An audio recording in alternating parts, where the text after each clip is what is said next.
pagi. Assalamualaikum warahmatullahi wabarakatuh dan salam sejahtera untuk kita semua. Pertama-tama saya ucapkan terima kasih kepada Ibu Rosya, Ibu Endang, dan Dr. Intan yang luar biasa presentasinya sehingga saya tidak usah terlalu berat untuk menerangkan pada guru-guru. Jadi saya akan memberikan dua materi, sebetulnya satu untuk mengajarkan Ibu Bapak berbagi tentang SDQ. SDQ itu biasanya saya mengajarkan tuh 2 jam, 1 jam teori, 1 jam terus kita latihan. Tapi karena kita nggak ada waktu, jadi latihan-latihannya sudah saya kerjakan untuk Bapak Ibu gitu ya. Jadi nanti Ibu Bapak bisa berlatih di rumah gitu.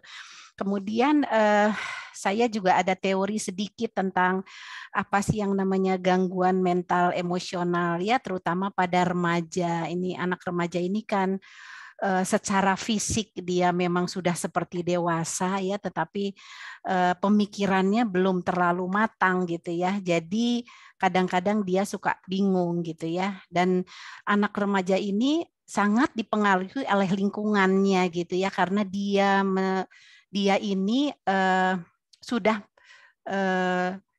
istilahnya namanya peer group. Jadi dia itu teman itu lebih penting gitu ya daripada keluarganya kadang-kadang. Jadi kadang-kadang orang tua suka, kenapa ya anak saya udah nggak mau diajak jalan-jalan lagi gitu ya, karena memang anak remaja ini memang sangat apa namanya sangat percaya gitu sama lingkungannya. Jadi kalau kita lihat nanti mulai SMP, SMA itu mulai itu nanti ada grup misalnya kadang-kadang kenakalan anak remaja motor, geng motor. Ya, jadi dia lebih percaya sama gengnya itu daripada sama orang tuanya dan guru. Jadi di sini sebetulnya masalahnya. Tapi saya mau izin share screen dulu untuk SDQ. Jadi ini SDQ ini memang sebetulnya gampang nanti kalau Ibu Bapak sudah berlatih gitu. Jadi saya akan pelan-pelan. Nanti kalau Ibu Bapak ada masalah nanti apa namanya nanti Ibu boleh tanya sama saya, boleh nanti saya juga ada WhatsApp saya, kapan-kapan Ibu, kapan silahkan ya. Tapi ini saya akan share screen dulu ya. Apakah sudah terlihat? Sudah Bu, ada. Oke, ya. Sudah Bu. Oke, jadi ini adalah strength and difficulty. Ini sebetulnya diciptakan oleh psikiater anak dan remaja tahun 1997 oleh Goodman. Jadi sudah lama sekali, sudah digunakan oleh berbagai negara, bukan cuma Indonesia. Dan di Indonesia sudah divalidasi oleh Prof. Chin, guru saya dari Fakultas Kedokteran Indonesia gitu ya. Dia sekarang udah jadi profesor ya.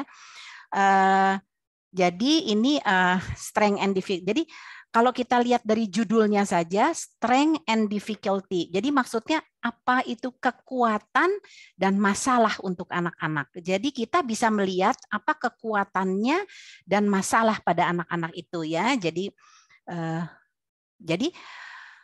sebelumnya saya akan bicara tentang pemeriksaan kesehatan mental. Jadi pemeriksaan kesehatan mental itu apa sih? Merupakan kegiatan untuk menemukan secara dini adanya masalah emosional. Jadi kita bisa tahu secara dini agar dapat diketahui sesegera mungkin ya dilakukan tindakan intervensi.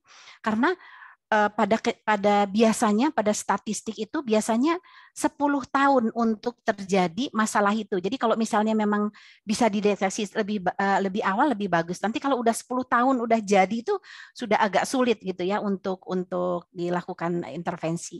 Bila masalah mental emosional terlambat diketahui, maka intervensinya akan lebih sulit ya, akan berpengaruh pada perkembangan mental dan kepribadian peserta didik. Jadi kalau kepribadian itu terbentuk 17 tahun. Jadi kalau sudah terbentuk kepribadian, jadi ciri si anak itu sudah betul-betul menempel pada situ. Jadi SD, SMP itu kalau bisa kita mendeteksi supaya nanti gangguan kesehatan mental itu tidak mempengaruhi kepribadian dan menjadi kepribadian yang lebih baik ya. Kemudian pemeriksaan kesehatan mental dapat dilakukan sekali setiap tahun. Jadi nanti kalau ibu bapak guru, setiap anak itu masuk bisa dilakukan ini SDQ supaya kita tahu, oh kalau anak-anak masuk itu apakah memang anak itu memang masuk ke sekolah kita itu memang sudah ada gangguan, apa memang karena memang dia mengikuti pendidikan di sekolah ibu dan bapak gitu, dia ini akhirnya menjadi stres gitu ya. Jadi ibu bapak bisa melakukannya 6 bulan sekali boleh atau 1 tahun sekali. Jadi nanti ibu sama bapak juga kalau misalnya ada masalah itu bicara dengan orang tua itu ada buktinya gitu ya, bahwa ini ada buktinya, ibu bapak tidak mengada-ngada gitu ya. Jadi tujuannya mendeteksi secara dini adanya masalah mental emosional pada peserta didik dan membantu guru dalam mengenal tingkat kesulitan dan kekuatan pada anak peserta didik. Juga membantu guru dalam mengenal permasalahan emosi yang dihadapi oleh peserta didik sehingga kita bisa mengetahui intervensi yang lebih positif, karena SDQ ini ibu bisa lihat ada emosinya, ada tingkah lakunya gitu ya. Jadi dibagi-bagi gitu ya, Bu ya. Jadi kita bisa tahu anak ini sebetulnya masalahnya ada di mana gitu ya. Kemudian sebagai bahan tindak lanjut bagi sekolah dalam meningkatkan kualitas peserta didik ya Bu ya, seperti itu. Jadi mohon maaf ini jadi kuesioner untuk deteksi dini ini dari usia 4 sampai 17 tahun. Tapi kalau misalnya 18 tahun pun masih bisa gitu ya, tidak apa-apa. Beberapa versi digunakan untuk jadi SDQ itu bisa untuk penelitian. Jadi ibu bapak kalau misalnya ada penelitian bisa masuk jurnal nantinya ya. Jadi seperti Dinas Kesehatan itu Dokter Intan bagus banget datanya itu bisa, kalau menurut saya bisa dimasukkan jurnal gitu ya. Jadi Bapak Ibu barangkali bisa nanti mengambil S2 dengan menggunakan SDQ gitu ya. Dan banyak klinik kesehatan mental anak remaja menggunakan kuesioner ini sebagai penilaian awal. Jadi kadang-kadang kalau saya bekerja di Geraha Atma, kalau ibu datang gitu, saya suka memberikan ini pada ibunya untuk diperiksa ya. Kemudian ini dapat dilakukan untuk SD, SMP dan SMA. Jadi SDQ itu bisa dilakukan oleh guru, bisa dilakukan oleh orang tua dan dia sendiri. Jadi kayak SMP, SMA kan dia sudah bisa mengisi untuk dirinya sendiri. Tapi kadang-kadang kalau menurut saya kalau paling bagus itu dilakukan oleh anak sama orang tuanya, kalau enggak oleh anak dan gurunya. Kalau saya sebetulnya lebih percaya pada apa yang diisi oleh guru gitu ya. Kadang-kadang orang tua mengisinya tuh takut anaknya jelek jadi dibagus-bagusin gitu ya. Begitupun anak kalau tahu dia dipanggil bermasalah, dia pasti tidak akan jujur kadang-kadang pada diri sendiri gitu ya. Jadi kalau bisa dilakukannya tuh sama-sama satu kelas gitu ya. Jadi jangan dia sendiri, karena kalau dia sendiri dipanggil ke ruang BP, dia tahu dia bermasalah, dia nanti akan dibaik-baikin gitu ya. Kemudian hasil pemeriksaan ini tidak dapat menggambarkan kondisi mental emosional untuk anak yang disabilitas atau gangguan spektrum autisme yang dari sedang ke berat, karena memang anak dengan disabilitas intelektual dan gangguan spektrum autis tentunya dia sudah ada masalah emosional gitu ya. Jadi nggak usah pakai ini juga kita sudah tahu dia adalah masalah ya. Oke, jadi strength and difficulties ini, strength ini dia meliputi ada 5 ranah. Ya, jadi ada ranahnya tuh ada pertanyaan tuh ada 25. 25 itu terdiri dari 5 pertanyaan tentang emosi, 5 pertanyaan tentang perilaku atau kondak, kemudian masalah hiperaktif atau inatensi, karena kadang-kadang anak itu kalau hiperaktif, tidak fokus, maka kita bisa lihat bahwa dia di sekolahnya itu prestasinya akan menurun. Jadi kita juga melihat itu. Kemudian masalah hubungan dengan teman sebaya. Misalnya kita bisa lihat anak-anak yang kadang-kadang nggak pede atau pedenya ketinggian malah membuli. Jadi nanti kita bisa dilihat di sini. Jadi ada 5 butir juga. Itu namanya masalah atau kesulitan pada anak-anak ini adalah 4 ranah ini. Dan kalau kita lihat kekuatan anak ini namanya prososial 5 butir. Jadi saya senang sekali Dokter Intan tadi lihat bahwa dari anak-anak SMP di kita di Kota Bandung itu yang abnormal hanya 5% atau paling kecil yang kekuatannya. Jadi menurut saya anak-anak SMP dan SMA ibu-ibu bapak ini alhamdulillah baik gitu ya. Jadi dia punya kekuatan untuk tidak mengalami masalah kesehatan mental dan remaja. Ibu bapak mohon maaf saya perlu 1 menit sebentar.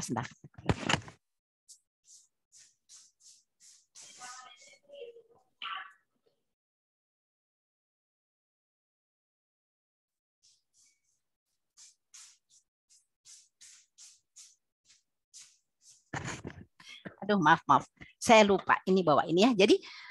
Jadi 4 ini masalah ya Bu ya. Jadi masalah ini emosi, perilaku, hiperaktif, dan masalah hubungan tebaya. Jadi ini yang kita bilang difficulties-nya. Tapi strength-nya adalah dia perilaku sosial. Ya. Jadi kalau Ibu lihat nanti, sebetulnya cuma 1 lembar ini, kuesioner kekuatan dan kesulitan ini sebetulnya gampang sekali. Jadi nanti di sini ada instruksinya, nama anak, ya, tanggal pengisian, tanggal lahir, dan tanda tangan. Ibu sama Bapak anak itu harus tanda tangan supaya ini legal gitu, memang betul dia yang mengerjakan, ya Bu ya. Jadi dari 5 itu, ini ada kode ya Bu ya, ini ada kode. Nanti kalau Ibu lihat kodenya itu, kan ada H1, E1, itu maksudnya bahwa dia tuh emosinya, gitu loh Bu ya. Kemudian PR itu prososial, gitu ya. Kalau C itu kondak, perilaku, gitu ya. Jadi kita punya kodenya. Kode ini sengaja dibuat untuk guru-guru atau kita yang atau dokter atau perawat atau dokter anak atau siapapun atau psikolog supaya kita tuh tahu ini pertanyaan seperti apa. Dan ini memang diacak supaya orang tua atau siapapun yang melakukan dia nggak tahu ini tuh apa gitu ya. Tapi kita punya kode, oh bahwa ini tuh seperti itu gitu ya. Kemudian nanti ada yang apakah ia tidak benar, apakah ya kadang-kadang agak benar. Biasanya kalau orang tua suka banyak ragu-ragunya ya, atau benar ya. Jadi pengalaman saya orang tua itu suka datang dengan masalah, datang ke kita, Dok, anak saya dengan masalah. Tetapi begitu diberikan kuesioner dia tuh takut gitu. Jadi kadang-kadang suka tidak benar. Jadi oleh karena itu sama kita jadi yang ini Goodman itu, Dokter Goodman itu membuat diacak. Dan kalau tidak benar biasanya kita kasih skor 0. Agak benar itu 1, tidak benar itu 2. Gitu ya. Jadi 0, 1, 2. Karena makin besar berarti masalahnya makin makin jelek. Kecuali yang prososial atau kekuatannya makin besar makin bagus. Jadi yang ini Ibu yang tadi ini kalau ini makin banyak makin tinggi maka itu dia jelek. Tapi kalau yang kekuatan makin besar makin bagus ya. Oke. Jadi kita kembali lagi ke sini. Jadi ini selalu 0, 1 sama 2. Tetapi biasanya kita menggunakan kadang-kadang pembuatan kuesioner ini harus ada yang dibalik karena takutnya orang tua atau siapa tuh tahu bahwa oh ini kayaknya kalau besar ini nanti saya kecil-kecilin aja semua gitu ya karena dia takut ini mah tidak benar. Tapi kita punya yang ada bintang nih Bu, yang kita bintangin ya, yang kita bintangin ada 5. Ini yang ada bintang-bintang. Ini kebalik.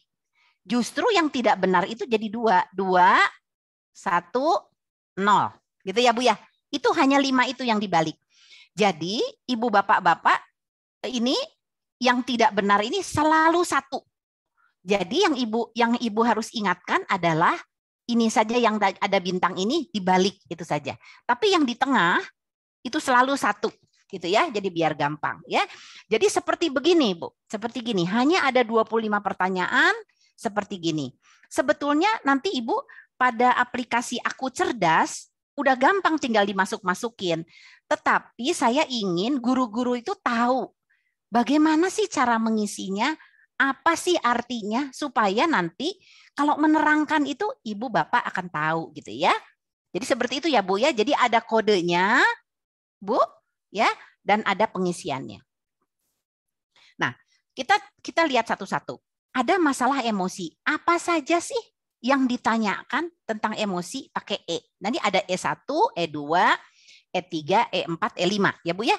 Jadi sering mengeluh sakit kepala, ya, sakit-sakitan yang lain. Ini karena gini Bu, anak-anak dengan depresi atau dengan yang lain itu suka sakit-sakit yang kadang-kadang kalau kita keluar ke dokter itu nggak tahu kenapa dia sakit gitu ya. Nah, kemudian banyak kekhawatiran atau sering tampak khawatir. Jadi kadang-kadang khawatir. Kadang-kadang khawatir itu khawatir biasa, tapi kadang-kadang khawatirnya ada yang khawatir aneh, Bu. Seperti gini, kalau saya keluar rumah, dunia ini mau runtuh. Nah, itu yang bahaya sebetulnya. Jadi kalau misalnya khawatir yang biasa-biasa aja tidak apa-apa. Tetapi kalau si ibu itu tahu anak-anak itu khawatir, pasti akan dia bilang benar di E2. Ya. Kemudian sering merasa tidak bahagia, sedih, atau menangis. Ya, jadi kalau orang tua melihat bahwa ini anak menangis atau dia sendiri, dia akan pasti mencuntrang benar.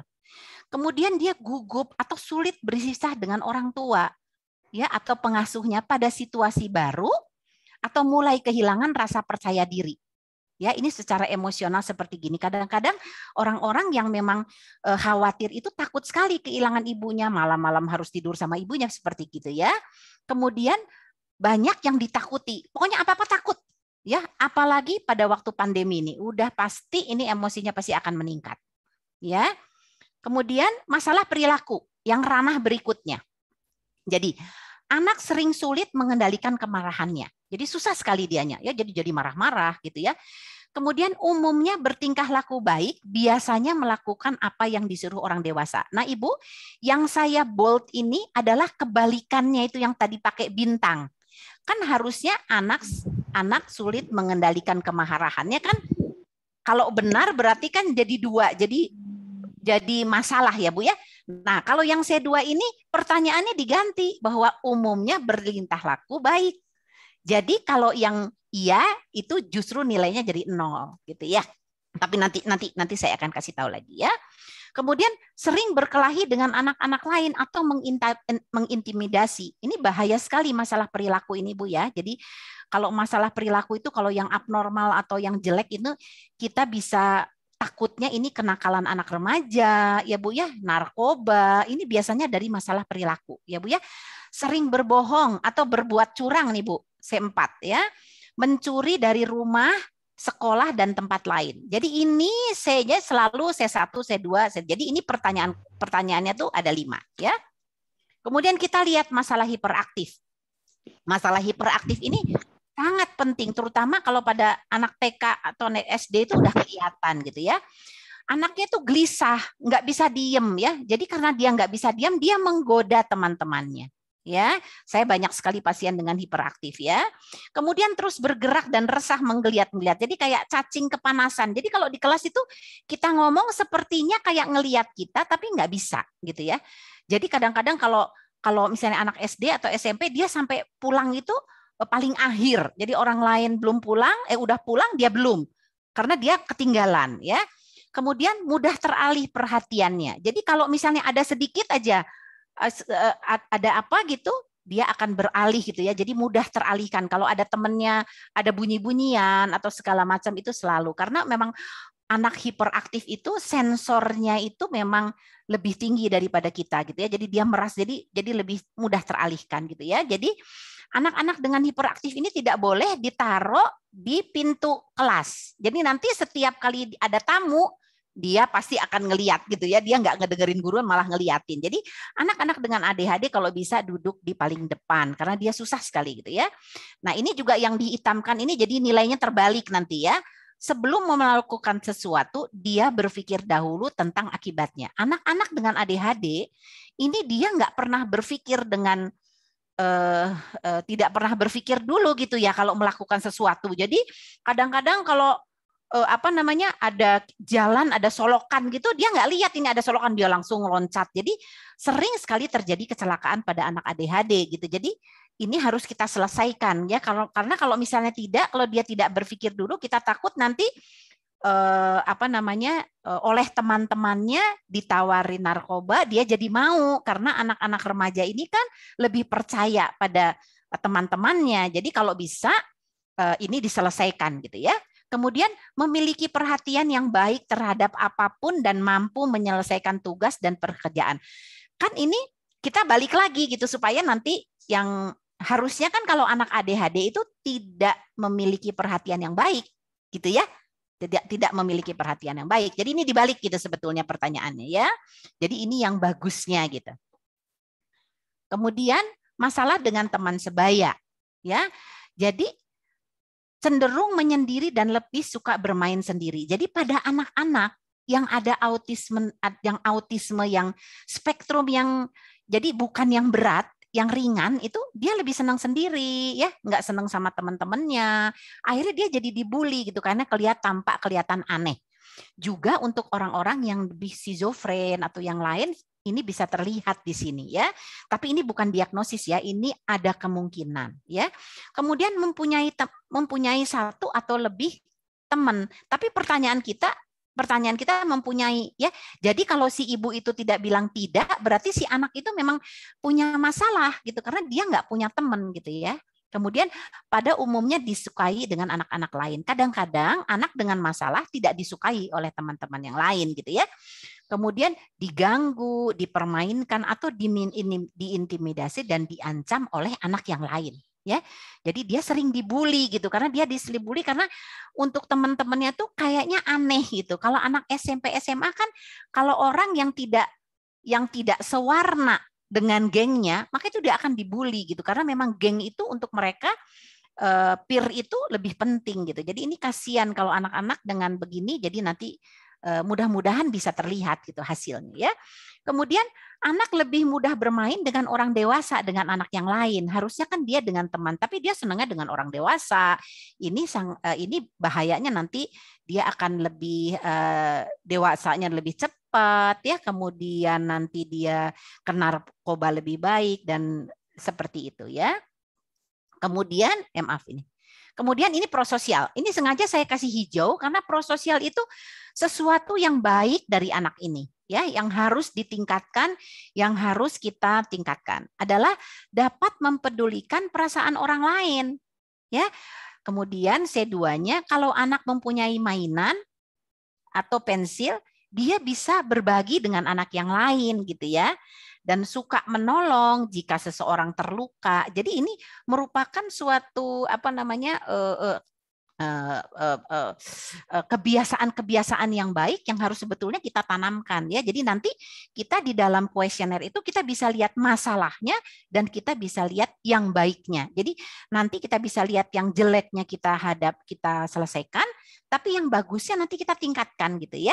Tapi saya senang sekali karena prososial dari yang dilakukan Dinas Kesehatan itu yang abnormal hanya 5% dibandingkan dengan peer yang 14,27. Nanti akan saya tahu kenapa dengan teman sebayanya itu bisa abnormal. Karena memang COVID ini gitu ya. Jadi anak-anak pasti ada masalah gitu dengan itu. Oke ya. Jadi sekali lagi kita harus men-scoring tadi pertanyaan-pertanyaan itu apakah tidak benar, apakah agak benar dan benar. Jadi nanti ibu bapak kalau tidak benar itu ingatnya pasti 0 karena kan kalau besar berarti ada masalah gitu ya Bu ya. Jadi ngingetnya gitu. Jangan aduh ini tidak benarnya 2 apa enggak ya? Oh ini berapa gitu ya. Jadi ibu cuma ngingetin kalau tidak benar 0, berarti enggak ada masalah. Kalau benar 2. Kalau agak benar itu 1 di tengah-tengah. Jadi kecuali yang 5 tadi saya kasih bintang tadi Bu. Ya itu akan terbalik. Kalau tidak benar jadi 2, kalau agak benar 1, kalau benar jadi 0. Gitu ya. Jadi kita ini ada yang dibalik yang 5 tadi. Nanti saya balikin lagi ke sini ya, takut ibu bapak lupa. Ini Bu, yang tadi saya bilang pakai bintang-bintang ya. Jadi yang bintang-bintang ini jadi kebalik ya. Nanti jadi kebalik. Oke, ya. Nah, jadi sama saya sudah saya buatkan untuk ibu sama bapak ya. Yang mana yang 0 saya nolin tuh Bu, semua 0, 1, 2. Jadi kalau ada yang mencontreng ini isinya 1 gitu. Kecuali yang pakai bintang. Nih, yang pakai bintang selalu kebalik. Ini pakai bintang. Ya Bu ya. Ini pakai bintang lagi. Sorry ya, ini pakai bintang ya, yang kebalik-kebalik ini nih Bu. Pakai sama saya udah pakai bintang, udah diboltin pakai merah, udah saya buatin. Jadi udah gampang banget Ibu-ibu ya, Mama Bapak-bapak. Ini tuh, ya. Oke. Kemudian nanti kan tadi E-nya ada 5. Nanti Ibu Bapak menjumlahkan semuanya. Yang E1 itu pertanyaan nomor 3 tuh misalnya isinya berapa? 2 misalnya. Terus yang pertanyaan 8 itu, yang E2 itu 0 gitu ya. Ini nanti sama Ibu dijumlahkan. Di total skor. Semuanya Ibu jumlahkan. Ya, dijumlahkan berapa. Ini adalah pertanyaan-pertanyaan ya. Ini sorry ini jumlahnya lupa. Dihilangin. Oke ya. Nah, ada yang namanya total kesulitan. Ya, yaitu total kesulitan itu 4 ranah ini. Ya. Jadi yang kekuatan jangan ditambahkan. Karena ini makan kekuatan, bukan total kesulitan. Jadi Ibu Bapak harus menjumlahkan total kesulitan bahwa untuk menentukan anak ini ada kesulitan enggak. Kalau memang nilainya abnormal, baru Ibu lihat masalah apa ya dia, apakah emosional, apakah perilaku, apakah hiperaktif, atau apakah dengan teman sebaya gitu ya. Jadi nanti kita lihat yang mana. Jangan-jangan ada total kesulitan, tapi dia itu emosinya tidak apa-apa. Misalnya dia normal, tapi perilakunya abnormal. Hiperaktifnya abnormal. Dengan teman sebayanya abnormal. Oh, jadi masalah ini yang harus Ibu tanganin sama Bapak. Ya, gitu. Kemudian interpretasinya. Jadi sekali lagi, tadi Dokter Intan sudah bilang bahwa ini bukan alat diagnosis. Jadi kita nggak bisa bilang, oh kalau misalnya anak hiperaktif itu pasti dia ADHD. Kalau misalnya dia ternyata kondaknya atau perilakunya jelek, oh pasti nanti dia ada gangguan perilaku. Jadi belum tentu. Ini adalah alat deteksi dini. Hanya alat deteksi dini. Ya. Jadi nanti kalau normal, itu is no problem. Ibu sama Bapak berarti anak kita insya Allah aman-aman. Apalagi kalau dari orang tuanya dan dari guru-gurunya. 2 kita punya tuh memang. Jadi menurut guru itu memang baik. Dan orang tua juga bilang di rumah itu memang baik. Kadang-kadang ada anak-anak bermasalah di rumah. Belum tentu di sekolah itu nggak ada apa-apa gitu ya. Jadi kalau kita dokter psikiater harus tahu dari guru. Harus tahu dari orang tua. Dan ketiga, apa yang saya lihat di tempat praktek harus sama. Jadi minimal 2 kalau saya, gitu ya. Kemudian apa yang namanya garis ambang? Tadi Dokter Intan udah bilang borderline. Jadi dia punya potensi hati-hati. Maka itu di depan saya tulis, saya gambarkan pakai lampu lampu lalu lintas. Jadi kalau misalnya hijau, kita tenang-tenang gitu ya. Tapi kalau misalnya kuning, hati-hati. Gitu ya. Jadi kalau misalnya merah lebih hati-hati lagi. Abnormal adalah perhatian utama nih Bu. Ya.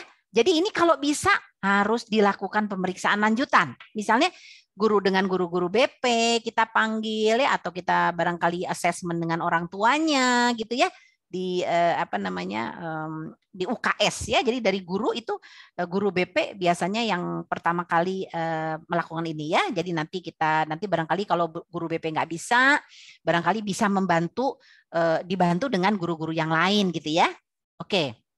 Jadi ini adalah hasilnya nanti. Jadi kalau misalnya yang ngisi itu orang tua, terus ternyata emosinya tuh cuma 0 sama 3 ya, cuma nilainya cuma 3 karena itu kalau di antara 0 sama 3 kita bilangnya normal. Tapi kalau misalnya masalah emosi itu orang tuanya ngisinya benar-benar yang banyak, itu dia abnormal. Gitu ya. Jadi pengisiannya itu kita mesti harus lihat apakah yang orang tua itu berbeda dengan guru dan berbeda dengan diri sendiri gitu. Ya. Tapi kalau saya lihat di sini orang tua itu nilainya lebih kecil saja udah berhati-hati gitu ya. Yang kecil saja udah hati-hati gitu. Karena kan orang tua itu ngelihat dengan diri sendiri gitu. Ngelihat anak itu langsung gitu. Tapi kalau misalnya anak-anak yang mengerjakan nilainya agak besar gitu dibandingkan orang tua. Karena takutnya anak-anak melebay-lebaykan gitu ya. Jadi nanti kalau kita lihat kenapa kita ini seperti ini. Dan sebetulnya hasil-hasil ini udah divalidasi gitu ya. Jadi memang ini sudah valid. Jadi kita tinggal menggunakan saja gitu ya. Jadi ini jangan dikasih ke siapa-siapa ya. Ini kopean kita jangan sampai hilang ya Bu ya. Nanti untuk Ibu gitu. Nanti saya sudah memberikan yang di Word juga. Nanti ibu-ibu bisa ngeprint gitu ya, bisa dilihat. Nggak usah diapalin Bu, ini mah bukan apalan. Jadi untuk nanti lihat saja. Jadi ini sekarang saya membuat latihan. Sebetulnya waktu di Departemen Kesehatan, saya mengajarkan guru-guru dari seluruh Indonesia juga mengadakan latihan gitu ya, latihannya. Jadi pura-pura dikasih contoh yang sudah dicontreng sama orang tuanya gitu ya. Jadi ini ceritanya anak 16 tahun yang mengisi SDQ ya. Dan scoring, jadi kita harus men-scoring berapa ya. Berapa total E-nya, berapa total C-nya, total H-nya, dan berapa. Dan kita setelah ini diisi totalnya, kita juga pengen tahu berapa nih kesulitannya ya. Dan kita harus menginterpretasi. Ini adalah soal yang diberikan dari Departemen Kesehatan sebetulnya ya. Jadi orang ini anaknya begini. Sebetulnya Ibu kalau nanti Ibu lihat kuesionernya ada 2 macam sebetulnya. Sebetulnya 3 macam. Tapi kalau guru dan orang tua itu hampir sama. Kalau diri sendiri ada tulisannya saya, Bu. Nih, saya gitu ya. Saya. Jadi dia yang melakukannya. Kalau untuk guru biasanya tulis langsung aja tidak bisa berusaha gitu seperti gitu ya. Jadi nggak ada kata sayanya ya. Jadi ini anak sudah mengisi Bu. Tidak benar gini dia isi. Ini gini. Jadi nanti sekali lagi sama kita hitung begini ya Bu ya. 0 untuk yang ke sini, 1 untuk yang ke bawah, 2 untuk begini. Kecuali yang pakai bintang. Nah Bu, ini dari Departemen Kesehatan nggak ada bintangnya Bu. Jadi kita susah ngapalin yang 5 itu yang mana ya? Yang harus dibalik tadi. Nah kalau punya saya sudah dikasih bintang Bu. Ya, jadi Ibu bisa tahu mana yang dibalik. Gitu ya. Jadi Ibu nanti bisa tahu. Tapi kalau Ibu mau pakai ini juga nggak apa-apa. Tapi Ibu harus tahu yang mana yang dibintangin. Ya, yang mana yang dibintangin ini nih Bu. Yang maaf ya, saya kembali lagi ke sini, mundur. Ini, pertanyaan ini yang scoring yang terbalik Bu. Ya, yang ini. Yang ini, ya kan ada bintang-bintangnya kalau yang ini ya. Gitu ya. Oke deh. Jadi Ibu tahu. Ibu boleh mau buat pakai bintang atau dibuat lagi terserah Ibu ya. Tapi kalau ini nggak pakai bintang.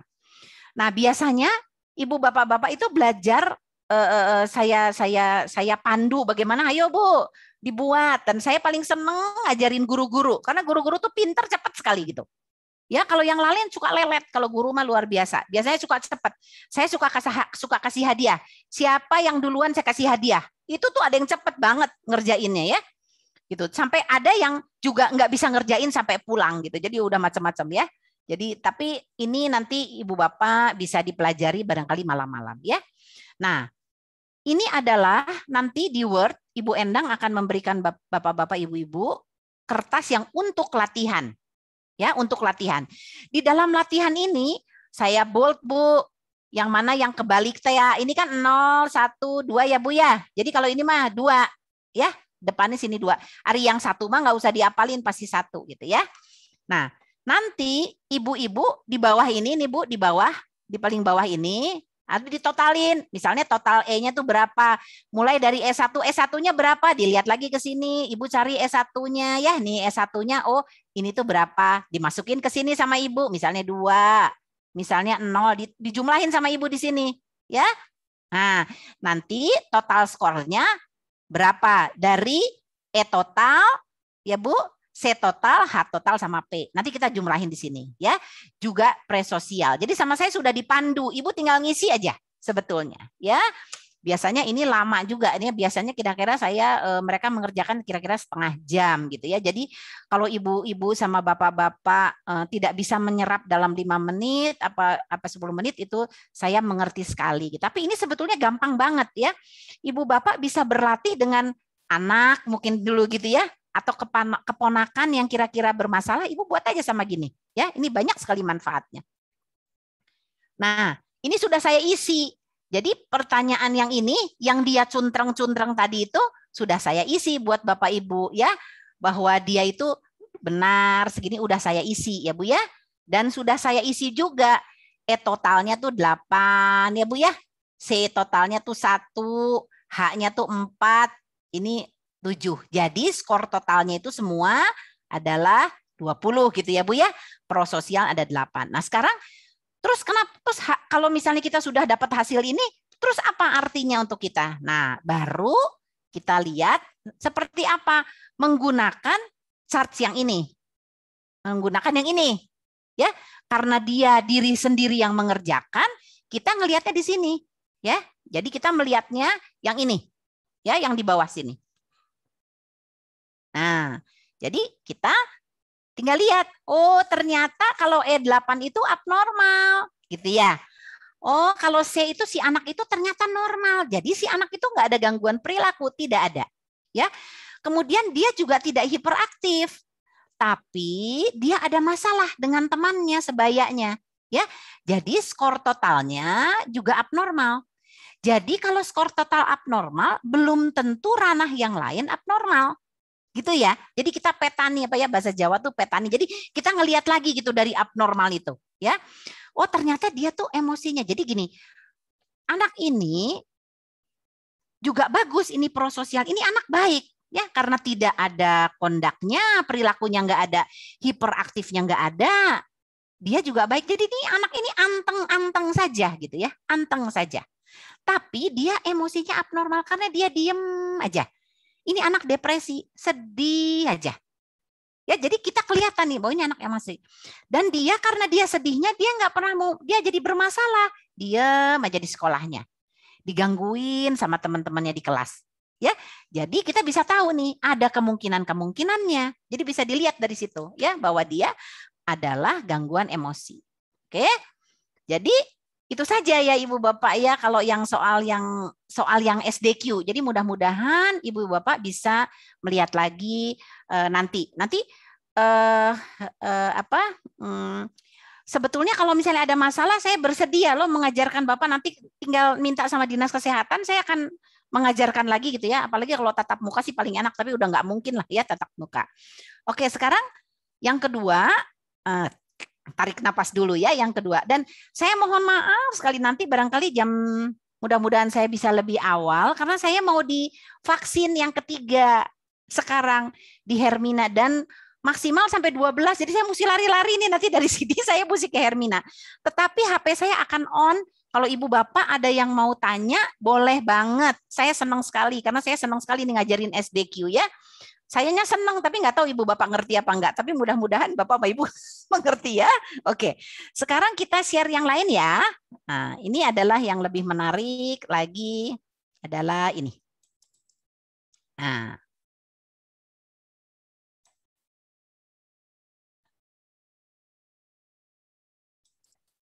apakah bisa dilihat? Udah bisa? Oke ya. Jadi ini tugas saya adalah tentang tata laksana gangguan mental emosional dari anak dan remaja. Jadi Ibu Bapak, kalau dari SDQ itu bermasalah, harus bagaimana sih gitu ya? Kemudian sekalian saya juga sekalian menjelaskan oleh Bapak Ibu sekalian tentang gangguan mental emosional. Sebetulnya gangguan mental emosional di puskesmas tuh ada namanya KMEE atau gimana ya, saya lupa ada satu, itu juga gampang juga. Tapi itu tentang mental emosional saja, jadi nggak detail seperti SDQ ini gitu ya, Bapak-Bapak Ibu-Ibu ya. Jadi gitu ya. Jadi saya bekerja di Geraha Atma, Provinsi Jawa Barat. Jadi bekerja sama dengan Dinas Kesehatan Kota ya. Jadi saya luar biasa, saya salut sama Dinas Kesehatan Kota Bandung ya, kita bisa bersama-sama aktif gitu ya. Jadi benar-benar Jawa Barat bisa jadi juara kalau menurut saya ya, apalagi Kota Bandung gitu ya, yang apalagi kita RSJ ada di Kota Bandung gitu ya. Jadi harus bisa harusnya ya. Oke. Jadi ini adalah gangguan mental emosional ya. Kalau kita lihat juga ini anak tuh kalau lagi depresi gitu ya, jadi nggak bisa mengurus dianya sendiri, lihat kuku-kukunya segala dia nggak bisa, apalagi dia mau sekolah, apalagi dia mau bersosialisasi. Jadi biasanya saya biasanya melihat dari 3 ranah. Kalau anak dengan gangguan itu biasanya, nah nanti kita bisa lagi, sorry, gitu ya. Jadi saya pokok bahasannya akan tentang apa itu sehat jiwa, dan untuk menyingkat waktu saya lewat saja nih ya. Oke.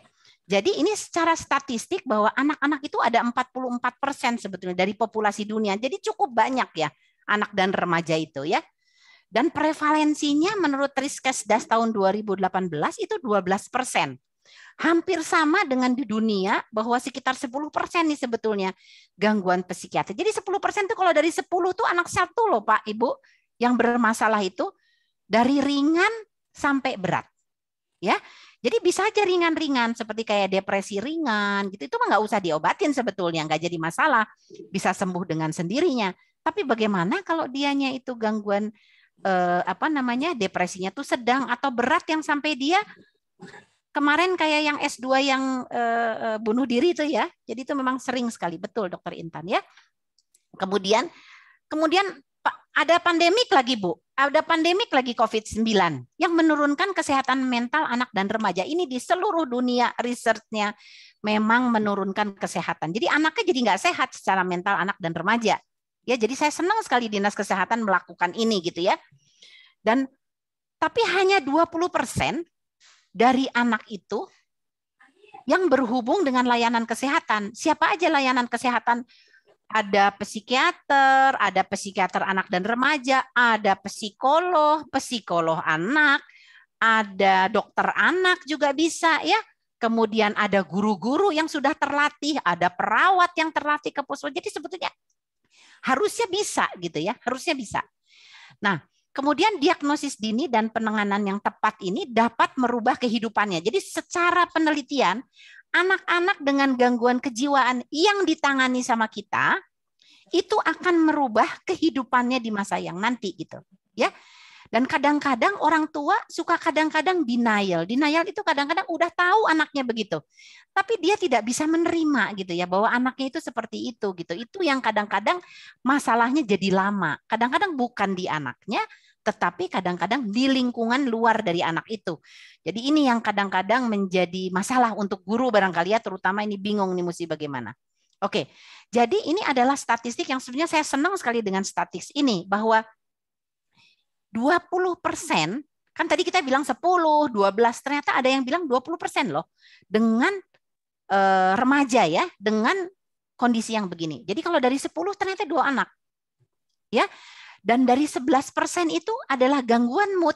Banyak juga ya, gangguan mood yang khusus karena mood. Maka itu kalau kita lihat emosinya memang begini. Ini anak-anak remaja ini kan pasti memang secara hormonal, secara apa. Jadi dia ngerasa dia secara hormonal juga iya, dan dia merasanya seperti orang dewasa, tetapi masih belum bisa mandiri gitu ya. Jadi dia bingung gitu ya.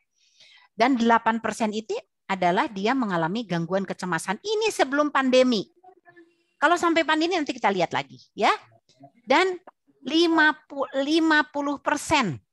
ya dari orang-orang yang sudah mengalami gangguan kejiwaan dimulai pada umur 14 tahun loh Bu, pada 14 tahun. Jadi orang-orang yang sudah ada di rumah sakit jiwa atau gangguan yang di luar sana, 50% itu terjadi pada 14 tahun. Yang kita lengah atau kita bukan lengah, kita nggak tahu gitu ya bahwa itu adalah gangguan kesehatan mental dan mental ya, gangguan kesehatan mental dan perilaku ya.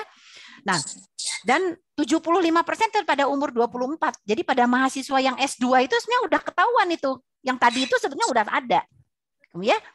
Kemudian dari dia sakit sampai dia terjadi, jadi dari dia sakit yang awal sampai terjadi itu sekitar 8 sampai 10 tahun dia mengalami gitu, ya.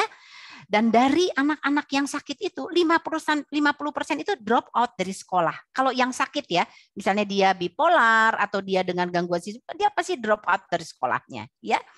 Dan kalau di luar negeri 70% itu dengan di bukan penjara ya, kalau di sana tuh seperti juvenile gitu ya, tempat yang untuk anak-anak remaja itu 70% itu sudah mengalami gangguan kejiwaan gitu ya.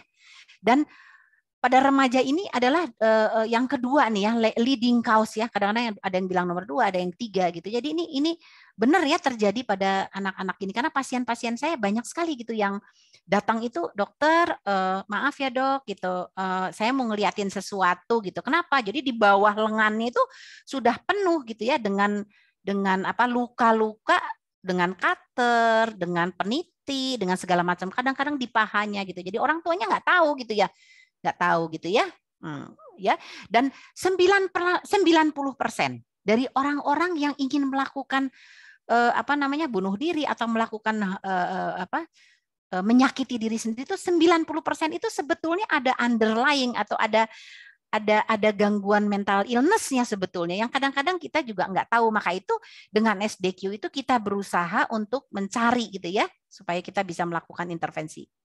Nah, jadi tujuannya kan kita pengen punya anak itu, kalau kita pengennya tetap sehat jiwa, perkembangannya optimal, emosinya bagus, kognisinya, tingkah laku yang efektif gitu ya, hubungan relasi teman, keluarga yang baik, bebas trauma gitu ya di dalam rumah. Kadang-kadang apalagi nanti kalau lagi gini tuh kan banyak sekali gitu ya. Kemudian bisa beradaptasi, ini penting sekali dia bisa beradaptasi dengan lingkungannya, karena orang yang tidak bisa beradaptasi dengan atau emotional question, jadi bukan hanya anak itu cukup pintar, tetapi dia harus beradaptasi. Jadi kalau dia tidak beradaptasi, itu akan menjadi sulit gitu ya. Jadi ini adalah sehat jiwa di Undang-Undang Nomor 18 dan di WHO. Jadi dua-duanya hampir sama. Ya, bahwa yang namanya kondisi kesehatan jiwa, dia harus sehat, dia spiritual harus bagus, sosialnya harus bagus. Jadi kalau anak-anak itu dengan ada gangguan kesehatan mental, harus dicek dulu fisiknya. Ini saya kasih contoh. Saya ada pasien yang kadang-kadang cemas segala macam, ternyata dia ada masalah dengan fisiknya. Ya, ternyata dia memang hipertiroid. Jadi dia memang nggak bisa tenang gitu ya. Jadi kita juga sebagai psikiater tidak langsung diobati, kita juga melihat apakah fisiknya bagus ya, tanda-tanda vitalnya bagus gitu ya. Jadi harus secara fisik baik. Jadi kita atau anak atau berdebar-debar atau misalnya bapak ibu berdebar, oh ini barangkali stres, jangan Bu. Kita harus lihat dulu fisiknya. Jangan-jangan betul memang dia tuh memang ada jantung gitu ya. Kalau nanti fisiknya nggak ada apa-apa, baru kita pikirkan tentang kejiwaan. Jadi nomor 1 fisiknya dulu ya. Anak pingsan Bu. Anak pingsan, oh ini mah karena stres gitu. Ternyata pingsannya memang betul-betul ada masalah di situnya ya Bu ya. Jadi kita mesti lihat dulu. Kalau nggak ada apa-apa, baru ke kita. Jadi dari emergency juga gitu. Nanti kalau nggak ada apa-apa, makanya mereka bilang nanti ke psikolog ya, nanti ke psikiater ya. Mereka selalu begitu ngomongnya ya. Jadi anak itu dapat mengatasi tekanan, ya apalagi tekanan-tekanan COVID ya. Jadi dia harus bisa mengatasi tekanannya. Jadi itu yang harus kita ajarkan. Nanti psikolog nanti akan mengajarkan bagaimana caranya ya, dengan diberikan coping skill yang baik. Ya, kemudian dapat bekerja dengan produktif di rumah dan di sekolah. Di rumah juga membantu orang tua, ada ada kerja-kerjaan yang memang porsinya buat dia gitu ya, dan bisa memberikan kontribusi untuk komunitasnya. Jadi kalau untuk tetangganya, untuk keluarganya ya, jadi gitu ya. Jadi ini juga untuk WHO juga hampir sama ya, seperti gitu juga ya. Nah ini pada situasi COVID ini aduh banyak banget ya. Jadi untuk kita juga sama sih, pembelajaran jarak jauh ya. Udah gitu si anak itu nggak bisa nanya. Waktu zaman dulu barangkali kalau ada latihan-latihan bisa nyontek-nyontek dikit gitu ya dari temennya. Sekarang tuh nggak bisa.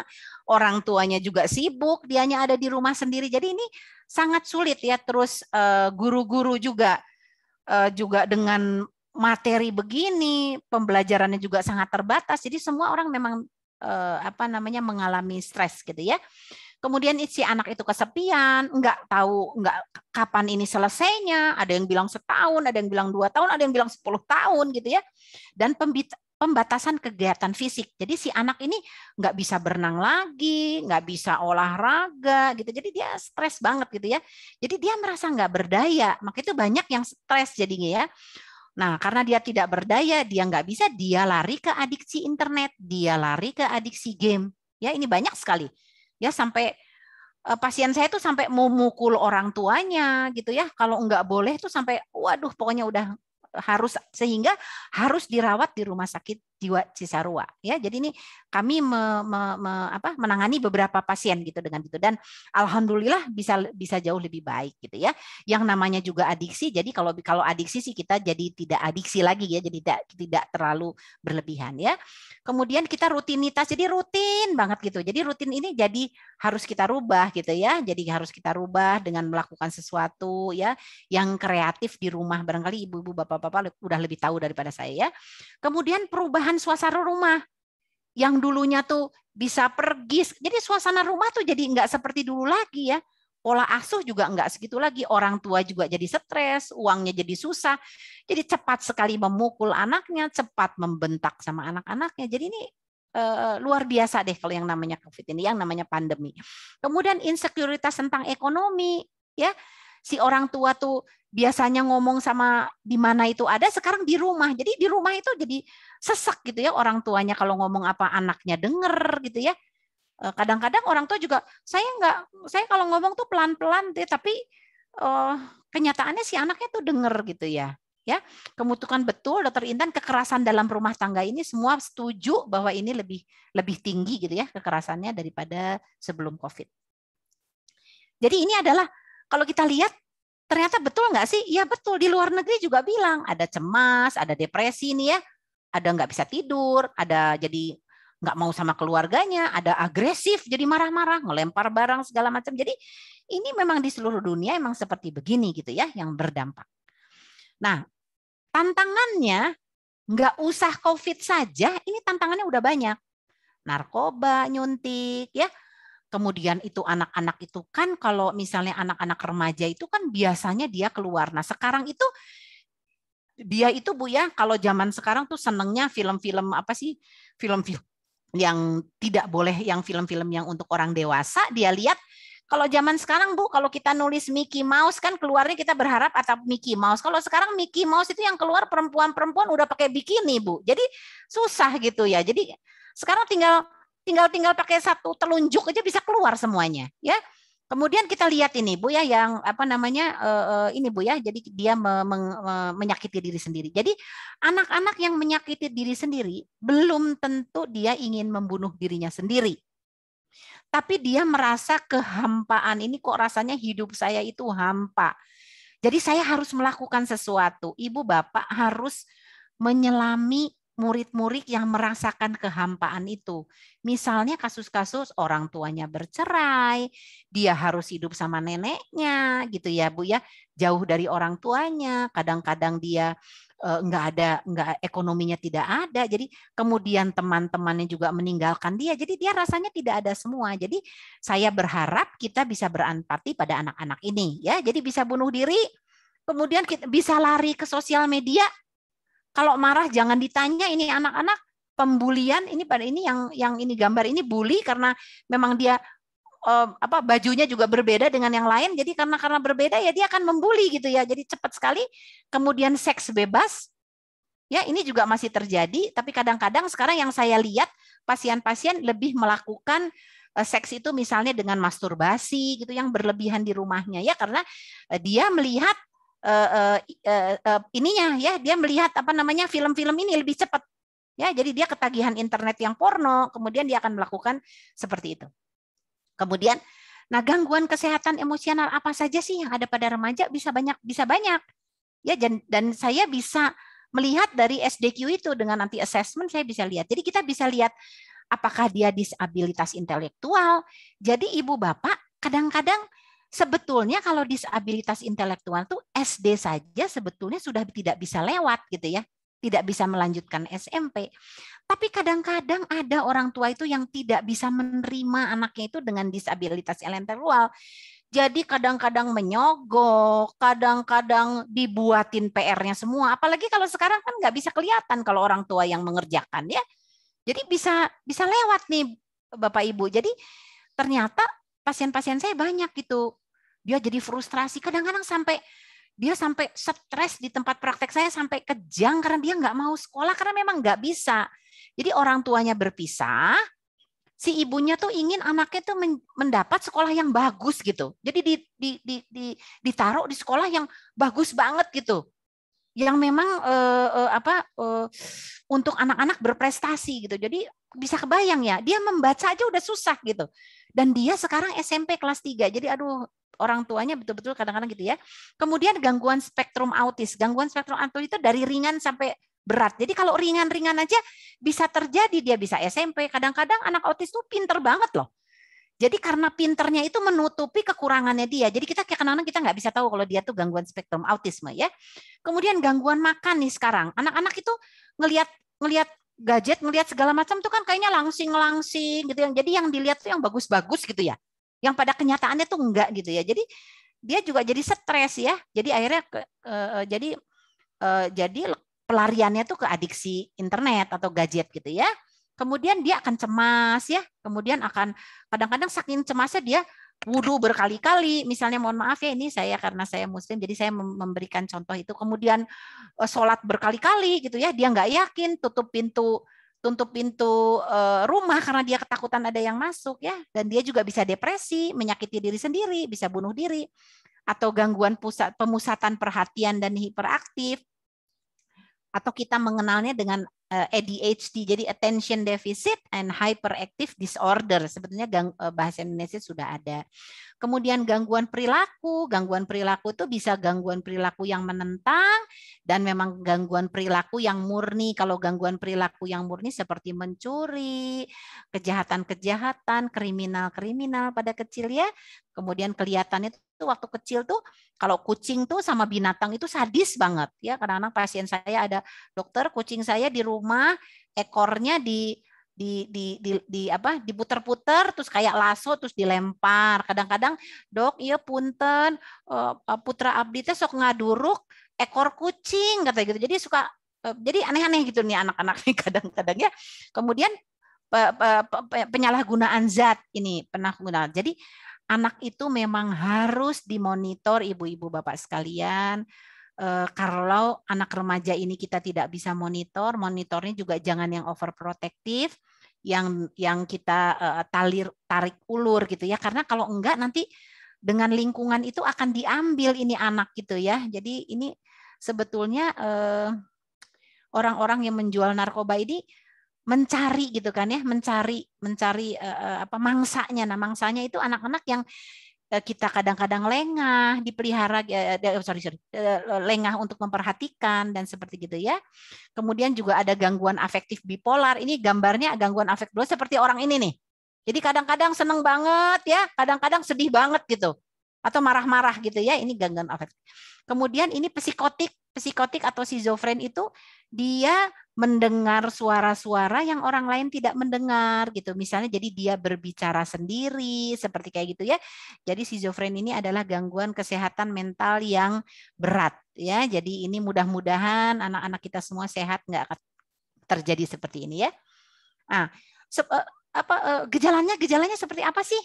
Jadi anak-anak dengan gangguan mental emosi itu bisa pikirannya, bisa emosinya, bisa fisiknya, bisa perilaku. Ya, jadi bisa dia jadi berpikir negatif, ya Bu ya, jadi ragu-ragu, bingung. Ini nanti ibu-ibu, bapak-bapak bisa baca sendiri seperti apa ya. Ini emosinya juga cemas, mood swing, kayak gitu-gitu ya. Fisiknya juga yang paling sering tuh sering pingsan, tapi pingsannya nggak pernah ada kecelakaan, pingsannya misalnya di kursi, di sofa gitu loh Bu ya. Jadi bukan dia yang membuat, tetapi secara asadar di bawah kesadaran dia gitu ya Bu ya, karena ada sesuatu di dalam jiwanya yang penuh sekali, akhirnya dia pingsan gitu ya. Kemudian ini macam-macam fisiknya, nggak bisa tidur, tidurnya banyak banget gitu ya, bisa macam-macam. Dan juga perilaku, jadi males, nggak mau ke sekolah gitu ya Bu ya,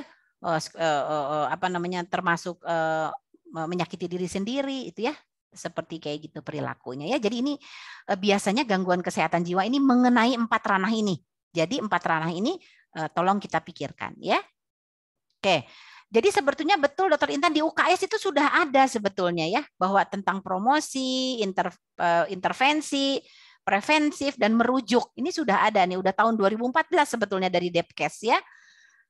Tapi barangkali saya senang sekali Dinas Kesehatan mengumpulkan kita untuk melihat kembali itu ya. Kemudian, nah gimana kita mencegahnya? Jadi sebetulnya ada yang namanya faktor risiko dan faktor proteksi. Jadi kalau faktor risiko itu si anak ini jadi rentan gitu. Apa saja sih yang membuat anak ini menjadi rentan? Nah, di situ kita mengintervensinya gitu ya, sebisa kita gitu ya. Kemudian apa sih faktor proteksi? Adalah faktor proteksi itu adalah yang melindunginya. Kalau di SDQ ini adalah faktor yang difficult-nya, ya, yang difficulties-nya. Nah, ini ada yang strength-nya, ya. Jadi yang tadi pro sosial, ya. Kalau ini emosinya, hiperaktifnya, kondaknya, peer-nya. Nah, ini di sini resikonya. Jadi ibu tahu nih kalau misalnya ada 4 ini dari SDQ, nah, faktor risiko ini yang harus hati-hati ya. Dan apa faktor proteksinya adalah yang prososial ini, ya, yang tadi. Oke. Jadi kita ngelihat, Bu. Jadi dari faktor jadi dari faktor risiko dan proteksinya itu kita lihat dari individunya di dalam dirinya sendiri dan di luar terdiri dari keluarga dan lingkungannya. Jadi apa saja nih faktor risikonya? Anaknya tidak fleksibel, senangnya menyendiri, konsentrasinya buruk kalau pada dia ya, atau barangkali dia sakit menaun, dia punya sakit kronis, Bu, atau peristiwa traumatik, trauma yang traumatik sekali, Bu. Misalnya mohon maaf ada pelecehan seksual oleh omnya atau pelecehan seksual oleh tetangganya seperti gitu ya. Atau dia tidak kompeten. Jadi itu faktor resiko itu yang kita tingkatkan. Kalau dari keluarga seperti apa resikonya? Orang tuanya sendiri mengalami gangguan psikiatri. Saya hampir kira-kira setengahnya itu anak-anak yang dibawa, saya lihat memang orang tuanya juga mengalami kesulitan gitu ya. Dia juga mengalami kesulitan gitu ya. Jadi akhirnya mempengaruhi anak-anaknya gitu ya. Ada konflik dalam orang tua ya. Suasana keluarga yang kurang kondusif, ini mah COVID banget aja. Ya. Kemudian kadang-kadang ada yang perceraian, ada yang ekonomi. Jadi ini adalah yang memberatkan anak gitu ya untuk jadi sehat jiwa. Di lingkungannya juga kadang-kadang penolakan teman sebaya, prestasi akademi buruk gitu ya. Kemudian di sekolah juga tidak ada peraturan-peraturan yang yang si anak itu bisa mengerti gitu ya. Jadi kita kadang-kadang ada norma-norma yang kadang-kadang juga berubah-ubah, itu yang membuat anak-anak juga jadi bingung gitu ya. Nah, kekuatan anak itu bagaimana? Perkembangan fisiknya ini ya. Pokoknya kalau fisiknya sehat sih insya Allah deh ya. Kemudian prestasi akademik. Saya beberapa kali mengalami pada pasien-pasien saya, biasanya kalau anak yang pintar itu prognosanya atau ramalannya lebih baik karena dia punya Bu ya, kalau anak lebih pintar tuh dia punya inisiatif gitu Bu untuk bisa bangkit lagi. Nah, yang susah itu nanti yang di tengah-tengah atau yang anak-anak dengan yang dididik oleh orang tuanya yang overprotective gitu Bu. Jadi nggak mandiri, apalagi nggak pinter. Nah itu agak susah gitu ya Bu ya, agak dia harus punya effort. Jadi keluarga, guru harus lebih mendukung gitu ya Bu ya. Jadi nggak bisa dengan sendirinya ya. Kemudian regulasi emosi. Jadi emosi itu kalau anak-anak tuh kalau dia punya emosi bagus, orang tuanya bagus, dia insya Allah karena emosi itu diturunkan. Jadi kalau nanti ibu bapak lihat ini anak emosinya gitu, coba nanti ibu ketemu bapak ibunya. Kadang-kadang buah itu nggak jauh dari pohonnya. Atau misalnya kita lah sendiri. Kok anak saya begini ya? Coba lihat. Jangan-jangan kita nggak bisa ngaca gitu emosi kita itu kita bermasalah sama teman-teman di kantor gitu ya. Jadi mesti lihat ya. Kemudian agama, saya setuju tadi ya ada agama ini penting sekali. Jadi dari kecil kita mengajarkan agama. Jadi agama itu lebih nempel di otaknya. Jadi kalau misalnya ada masalah, tidak ada salahnya kita kembali lagi ke agama. Jadi kita harus sama-sama ya. Kulturnya, olahraga gitu ya Bu ya. Dari keluarga, kalau struktur keluarganya bagus, nggak ada masalah Bu ya.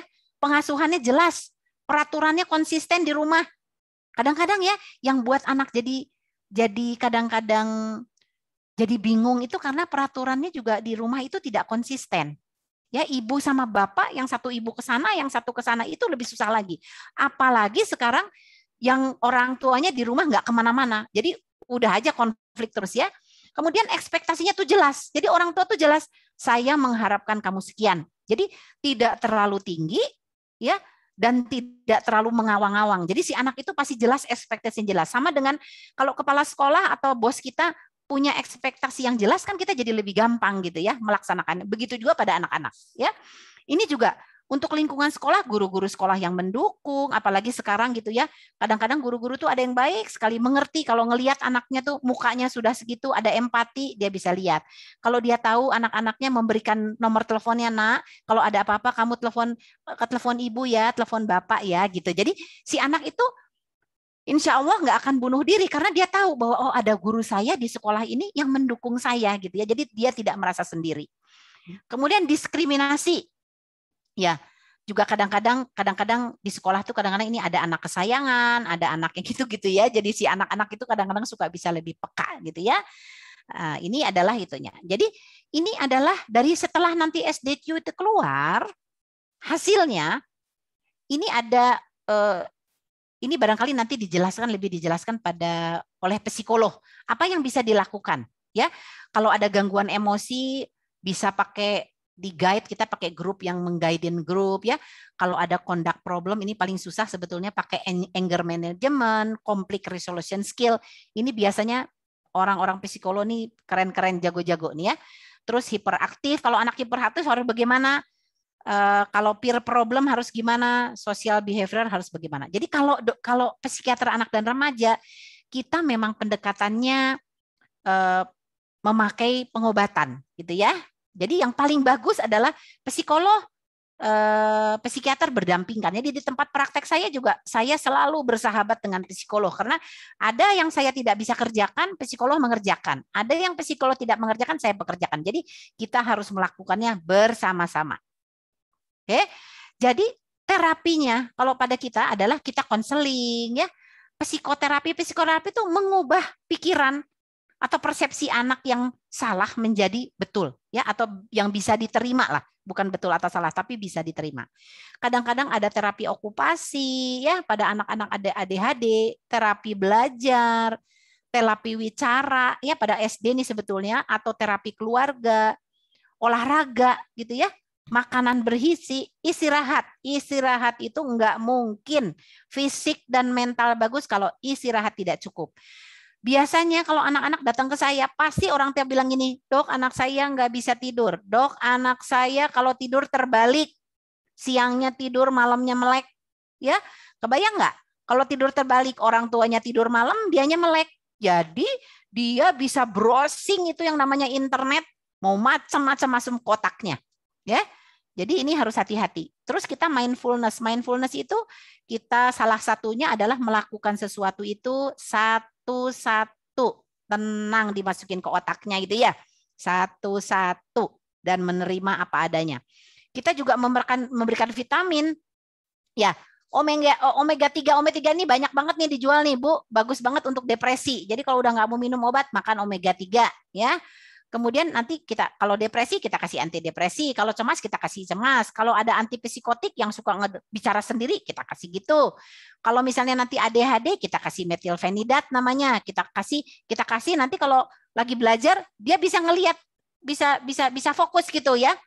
Nah, kalau misalnya dia moodnya nggak bener, kita kasih mood stabilizer seperti kulkas. Kalau kulkas kan suka naik turun ya, apa tuh namanya voltasenya. Jadi kita stabilkan gitu ya, kita stabilkan. Kemudian, nah sebetulnya begini, orang-orang tuh suka kalau datang gini, dok, saya takut anak saya ketergantungan. Loh, kan namanya anaknya sakit. Kalau sakit mah tuh harus diobatin, bukan ketergantungan. Kalau ketergantungan mah rokok. Orang sehat jadi adiksi. Kan ini mah sakit. Kalau sakit harus diobatin. Masa dokter kalau orang sembuh dikasih obat atau yang enggak tuh ya. Jadi, nah ternyata secara biologis yang namanya gangguan mental itu gini. Ini orang depresi. Lihat dong, yang namanya suasananya otaknya sepi, hening ya. Ini adalah orang yang tidak depresi. Oksigenisasinya bagus. Jadi secara biologis ini memang terbukti, tapi PET scan ini sangat mahal. Ya, sangat mahal. Di luar negeri dilakukan untuk penelitian. Nah, jadi ternyata ada yang namanya biokimia di otak, ya. Ini saya contohnya adalah depresi. Kalau normal ini, si neurotransmitternya itu neurotransmit yang mentransmitkan pesan-pesan ini ke sini tuh ada. Kalau depresi itu sedikit sekali. Jadi dia jadi males, pikiran konsentrasi nggak ada. Jadi harus diobatin. Nih, diobatinnya. Jadi obat itu bukan cuma macam-macam, ada fungsinya. Seperti ini neurotransmitternya ditambahin sama kita gitu ya. Nanti kalau misalnya dia udah bagus, kalau udah normal, dia udah normal, ya nggak usah dikasih obat lah. Ya, kita normal aja. Gitu ya. Jadi ada beberapa waktu. Oke. Nah, sekarang ini ibu-ibu, bapak-bapak, jadi tata laksananya mesti bagaimana? Ya, jadi kalau ada masalah, kita SDQ. Kita SDQ, lakukan SDQ. Supaya kita nggak habis tenaga. Ya, apakah ini anak bermasalah? Jadi kalau udah normal-normal aja, barangkali persepsi kita yang salah, barangkali anak itu hanya satu kali saja melakukan begitu karena ada suatu stresor yang akut ya. Jadi nggak apa-apa. Kemudian kalau hasilnya itu borderline atau ambang atau abnormal, hati-hati. Ya, hati-hati. Ya. Kemudian guru itu mendekatkan komunikasi yang baik sama anak secara dipanggil anaknya, bicara dengan anak gitu ya. Bagaimana anaknya, apa yang kamu rasakan nak gitu ya. Jadi jangan dinasehati, didengarkan. Karena kalau nasihat saya sudah yakin di rumahnya juga mungkin 10 jam dia ngedengerin nasihat.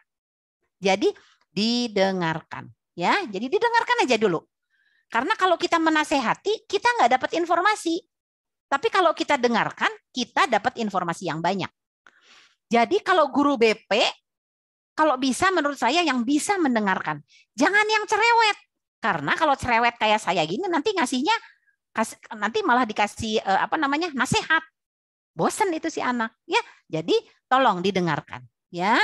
Kalau memang guru itu nggak bisa, ayo cari bantuan ke guru yang lain. Bilang ke kepala sekolah, ini mesti bagaimana. Ya, kita bagaimana. Kadang-kadang satu anak mungkin guru BP-nya nggak cocok gitu ya. Kadang-kadang ada yang cocok, ada yang nggak bisa. Kita mungkin ada satu yang memang secara naluriah itu dia kalau sama anak tuh kan ada ya guru favorit gitu ya. Kalau ngomong ke situ tuh si anak pengen cerita aja gitu ya. Jadi kita bisa sama itu ya. Kemudian libatkan orang tua. Kalau memang masalahnya menurut ibu bapak karena orang tua kita panggil dulu. Jangan jadi ibu bapak, mohon maaf kita panggil. Ini anak ibu kayaknya kita ada yang kita melihat, mohon maaf kalau saya salah, ada sesuatu yang mungkin memerlukan perhatian. Saya minta maaf, saya sudah melakukan asesmen awal seperti begini. Tapi kalau ibu mau juga boleh nanti akan saya berikan gitu ya untuk kita assess bersama-sama. Dan menurut ibu atau bapak, apakah ada masalah di rumah gitu yang barangkali kita tidak mengetahui gitu loh ya kita mesti bantu. Apakah ada begitu gitu ya. Jadi nanti orang tuanya ngomong. Ini juga jangan dikasih nasihat apalagi yang namanya orang tua ya. Kalau dikasih nasihat menjadi susah kitanya masuknya. Jadi didengarkan saja dulu ya, didengarkan saja dulu. Kemudian, nah kalau misalnya nggak bisa, jadi orang tuanya denial, kemudian masalahnya memang juga complicated ya, nggak bisa. Jadi kita bisa merujuk ke tenaga kesehatan siapa saja, dokter umum di puskesmas, perawat jiwa di puskesmas atau perawat yang sudah dinas kesehatan sudah mentraining semuanya, psikolog yang nggak usah ditraining juga memang ini kompetensinya, dokter umum, dokter anak juga bisa. Kemudian psikiater umum bisa ada di seluruh fasilitas rumah sakit umum. Psikiater anak, nah ke psikiater anak teh cuman berempat. Saya, Dokter Lina, Dokter Vera di RSAS dan Dokter Leli. Nah saya dengan Dokter Lila di RSJ. Jadi kita tuh cuman 4 se-Jawa Barat. Cuman 4 ya kayaknya. Karena di Indonesia cuman baru 60-70 orang. Jadi saya butuh bantuan teman-teman sekalian atau guru-guru. Nggak mungkin saya melakukan sendiri. Cuman apalagi di RSC cuman berdua sama Dokter Lina.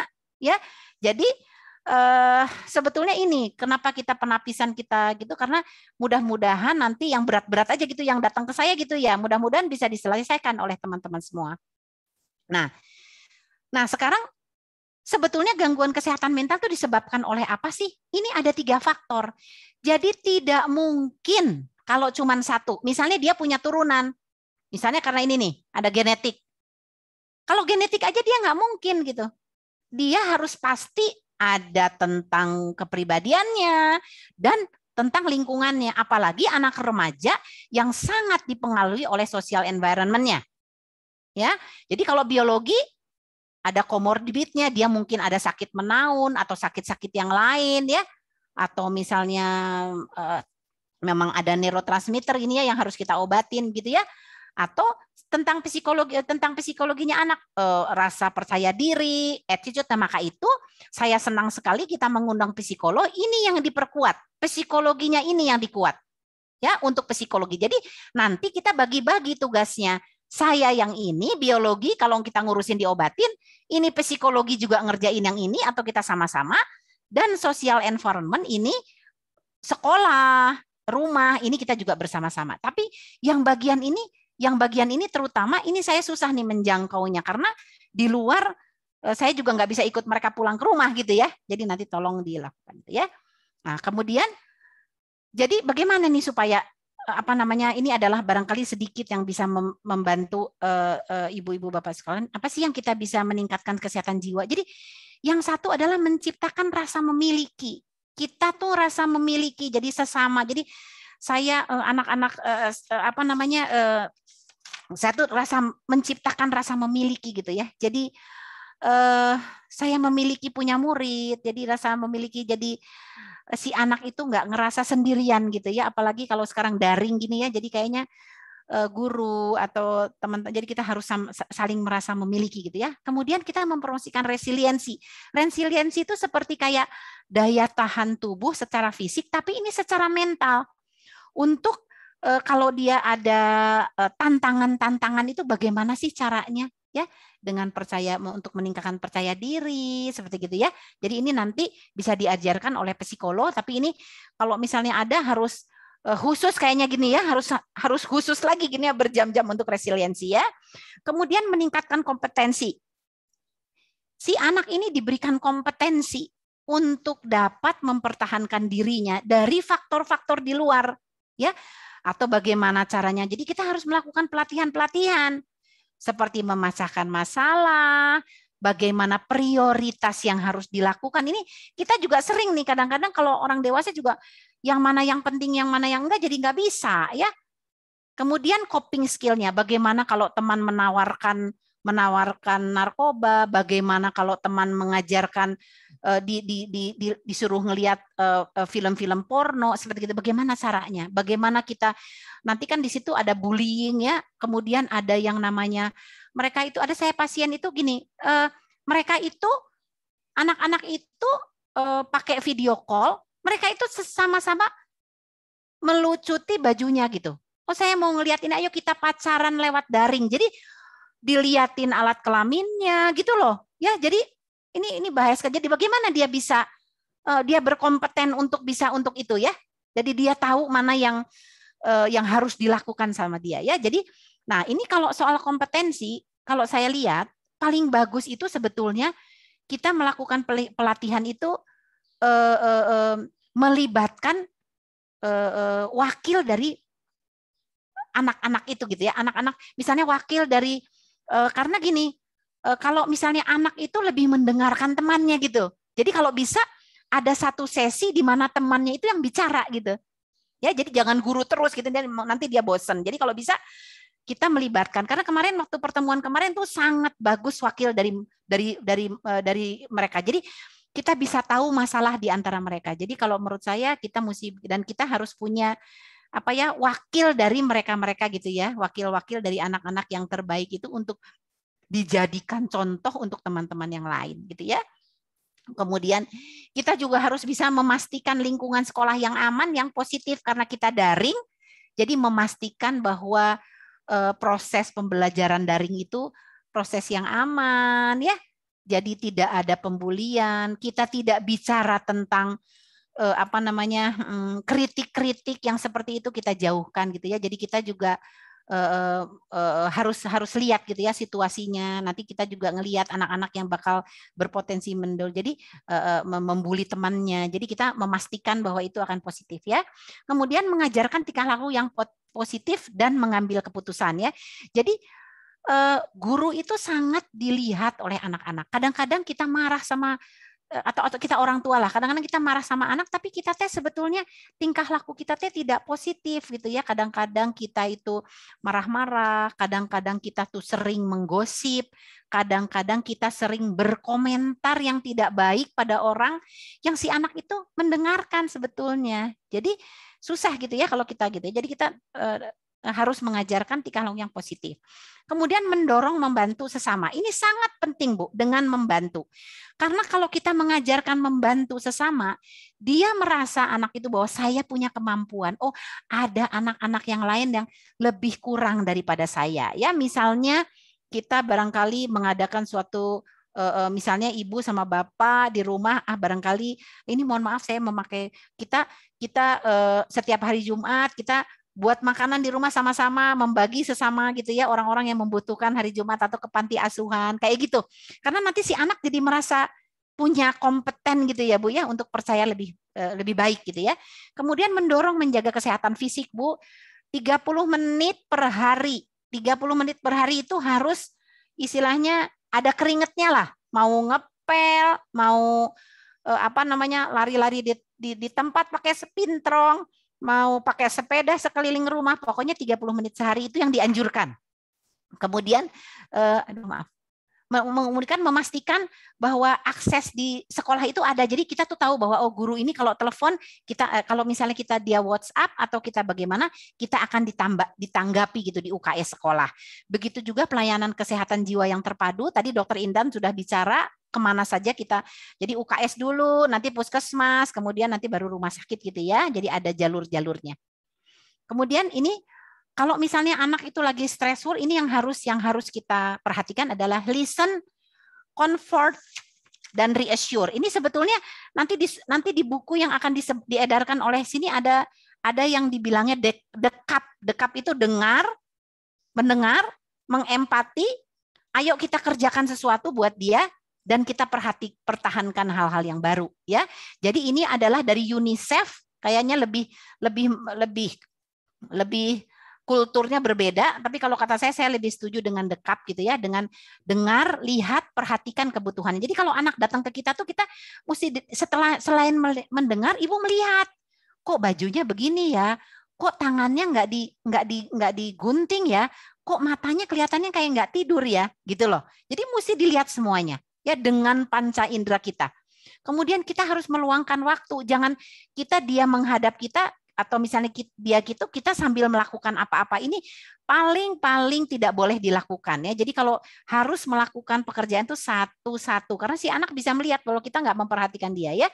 Kemudian berikan rasa nyaman, aman ya, berikan pujian ya.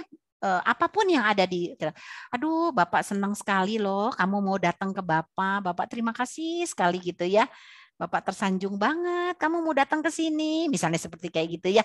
Ya Bapak bisa membantu kamu seperti gitu ya, kamu memang anak yang baik gitu ya. Jadi kita harus bilang gitu ya, pastikan mereka dalam keadaan aman yang nyaman ya.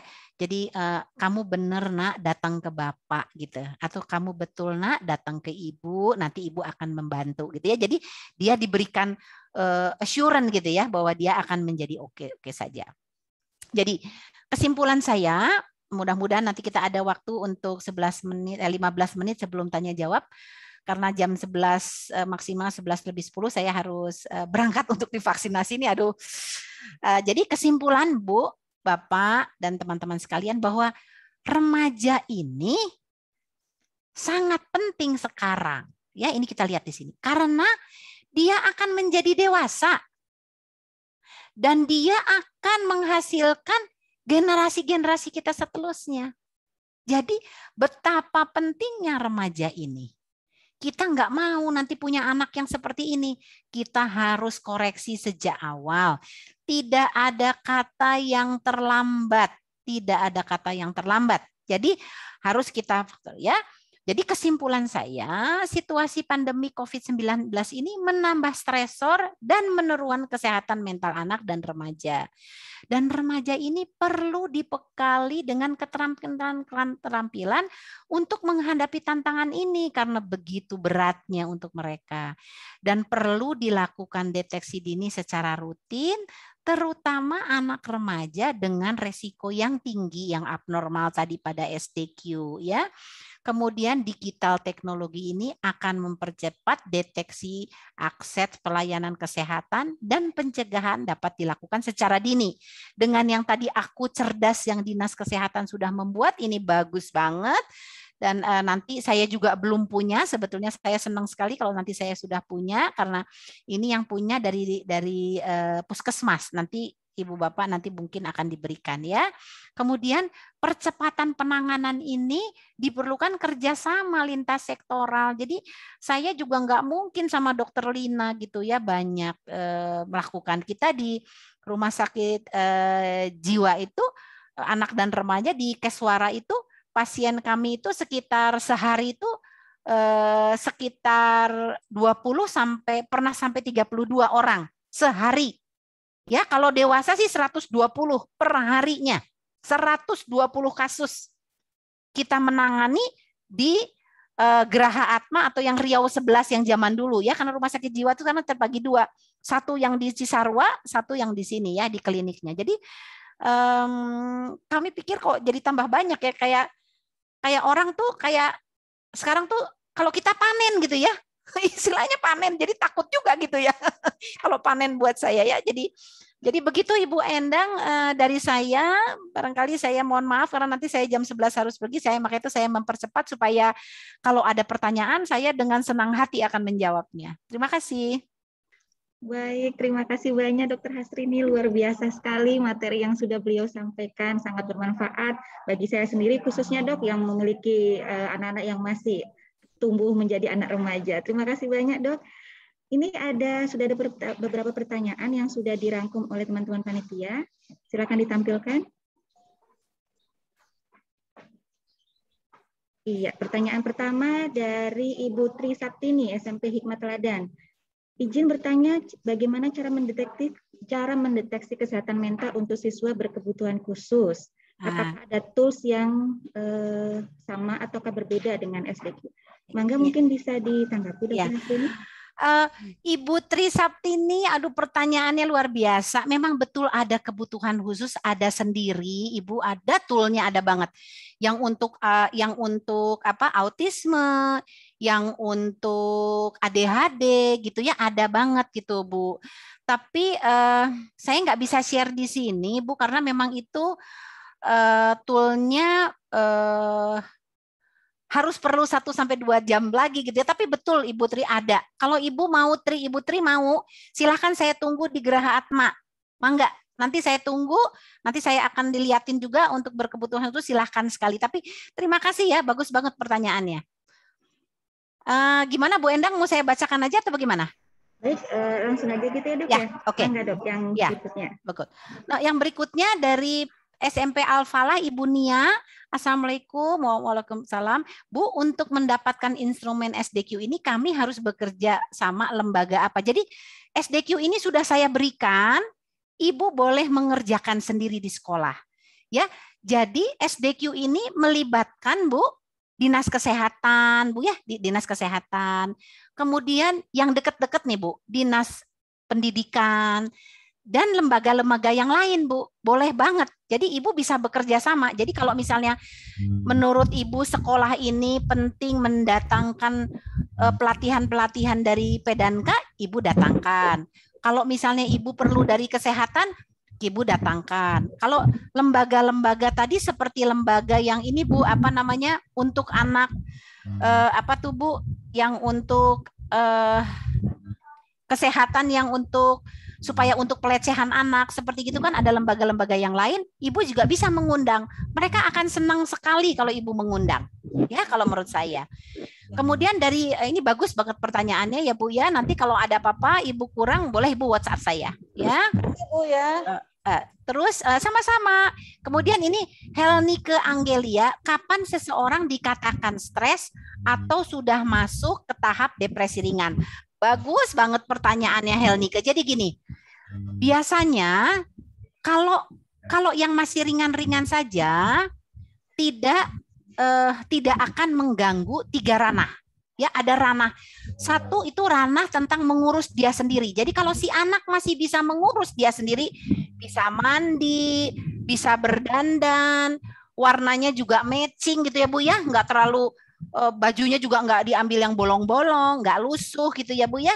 Nah, itu masih oke. Yang kedua adalah fungsi dia bersosialisasi. Kalau dia masih bisa bicara dengan ibu, kalau dipanggil ke kamar, kalau dipanggil makan dia mau turun makan, dia masih bisa diajak bepergian, dia masih punya teman untuk berteman, teman-temannya masih ada, masih oke.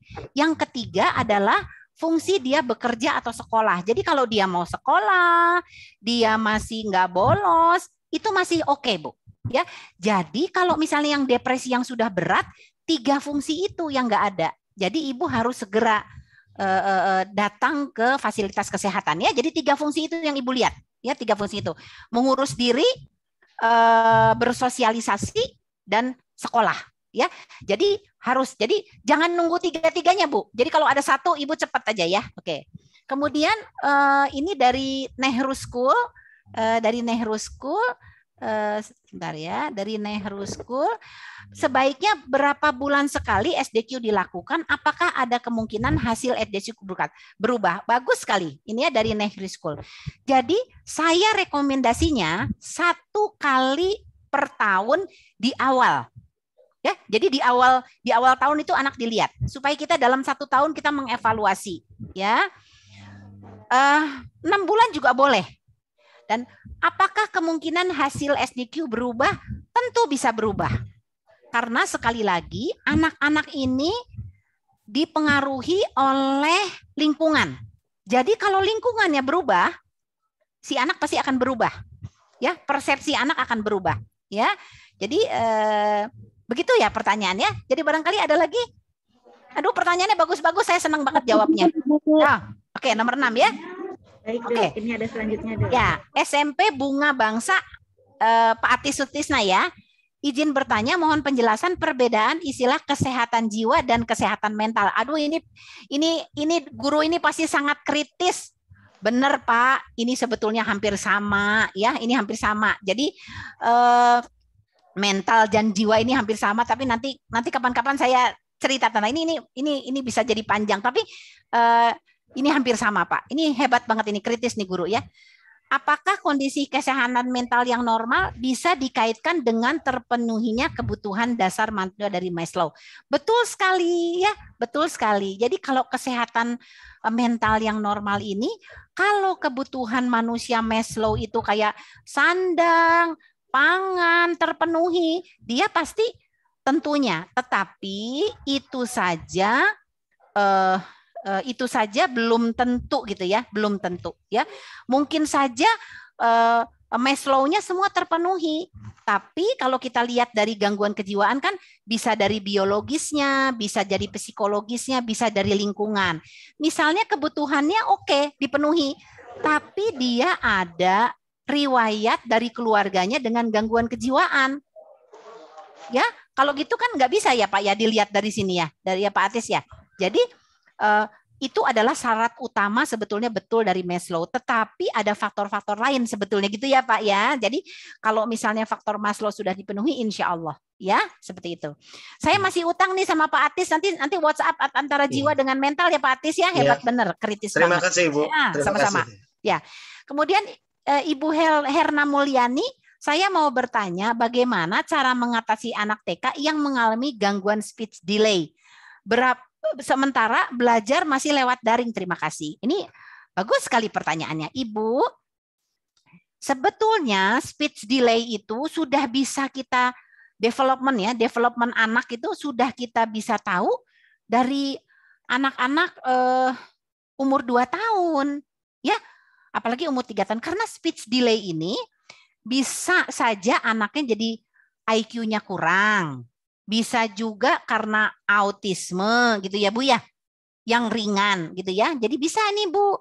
Jadi kalau bisa cepat dibawa ke fasilitas. Nah, jadi kalau sudah TK ada gangguan speech delay, apalagi TK Bu, berarti TK kan udah umur 5 tahun ya. Nah, kadang-kadang orang tua teh suka gini, nggak apa-apalah, kata om ini, kata ini juga kita mah memang keluarga kita memang apa namanya, kita memang susah ngomongnya nanti juga jadi cerewet gitu ya. Tapi kalau kata saya jangan Bu, dan ada fasilitas-fasilitas yang memang lewat daring ya. Jadi kalau kata saya Bu, ada fasilitas yang ada daring, ada yang tidak. Tapi kalau wicara kan bisa enaknya langsung tatap muka. Dan Ibu nggak usah khawatir, ada beberapa fasilitas yang memang prokesnya itu dijamin gitu. Dalam satu keluarga tuh jaraknya jauh, cuman hanya pengajarnya saja gitu ya. Jadi kalau kata saya ada 2 pilihan, Ibu boleh pilih di mana saja ya. Yang dekat dengan rumah, kalau bisa dekat dengan rumah. Jangan cari yang susah-susah, nanti susah Ibu perginya ya. Kemudian Tasa Lutfianka, apakah memungkinkan SDQ di-share secara online menggunakan Google Form kepada siswa dan orang tua? Boleh banget, betul Ibu Tasya. Maka itu yang namanya Aku Cerdas itu sudah ada sebetulnya aplikasinya. Ibu tinggal nggak usah tahu, nanti hasilnya udah kelihatan jenggrong, isinya udah tahu gitu kayaknya begitu ya. Kebetulan saya belum tahu juga, tapi bisa banget, bisa dengan ya. Bagus banget. Ini Ibu Tasya Lutfiansyah nih pasti pemikirannya pemikiran futuristik, jadi ke depan, jadi benar banget ya. Bagus banget.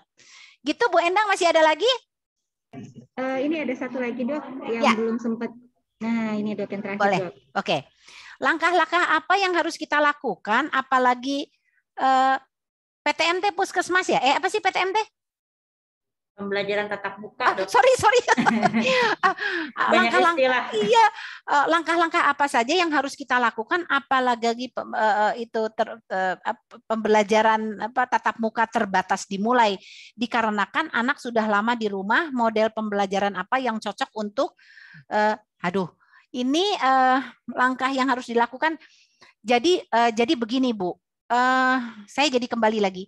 Kita teh di Indonesia teh memang benar ya, memang edukasinya itu kalau kita lihat di Swedia, di Finlandia gitu ya. Jadi model pembelajarannya teh memang pembelajarannya sambil bermain ya Bu ya. Soalnya di Indonesia teh jadi makin stres, dan belajarannya juga seperti itu, nggak bisa bermain gitu ya, sambil bermain. Jadi karena gini Bu, anak-anak yang belajar sambil bermain itu jadi lebih kreatif gitu Bu ya. Maka itu Ibu suka lihat kalau kita belanja di IKEA kan ya, di IKEA itu kalau nggak salah buatan Swedia. Ibu lihat ya, harganya murah tapi teh meni bagus teh gitu barang-barangnya teh Bu ya, meni kreatif sekali gitu. Kalau orang Indonesia masuk ribet gitu ya Bu ya. Jadi kalau kata saya, kalau ini saya mah sebagai psikiater, bukan sebagai guru. Jadi pembelajaran yang cocok itu adalah pembelajaran yang melibatkan anak sambil bermain. Itu kalau menurut saya Bu ya, dan tidak membuat stres. Taunya gimana kalau kita stres? Ya kira-kira lah Bu, kita jadi guru kalau kita dikasih gitu stres apa enggak gitu ya Bu ya. Jadi kalau saya mah lebih senang sambil bermain, sambil bergurau gitu ya Bu ya, supaya kita tidak terlalu stres. Gitu barangkali ya Pak Atang ya. Oke, ada lagi? Iya. Cukup sepertinya Dok yang Oke deh, terima kasih. Punten Dok, mungkin dari Dokter Intan ada yang mau ditambahkan mungkin tadi Dok terkait pelaksanaan SDQ harus bekerja sama dengan siapa, mungkin bisa ditambahkan ya Dok, Dokter Intan. Baik, mohon izin, tadi ada beberapa pertanyaan terkait SDQ Bapak Ibu guru. Jadi di setiap wilayah sekolah itu pasti ada puskesmas yang bertanggung jawab atas wilayah kerja. Jadi ketika Bapak Ibu membutuhkan SDQ tersebut, mangga bisa berkoordinasi dengan puskesmas setempat. Termasuk tadi, apakah bisa dibuat dalam bentuk online? Boleh, mangga silahkan. Bisa berkoordinasi dengan petugas UKS puskesmas di tempat sekolah Bapak Ibu.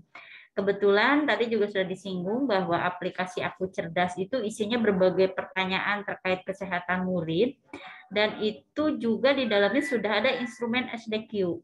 Tetapi mungkin rekapannya itu diterima atau direkap oleh puskesmas tersebut, sehingga silahkan guru UKS mohon maaf, guru BK dan guru UKS bisa berkoordinasi dengan petugas UKS di puskesmas untuk lihat si A, si B, siapa yang masalah gangguan mental emosi, siapa yang bermasalah ini, mangga bisa dikoordinasikan. Mungkin itu tambahannya, terima kasih.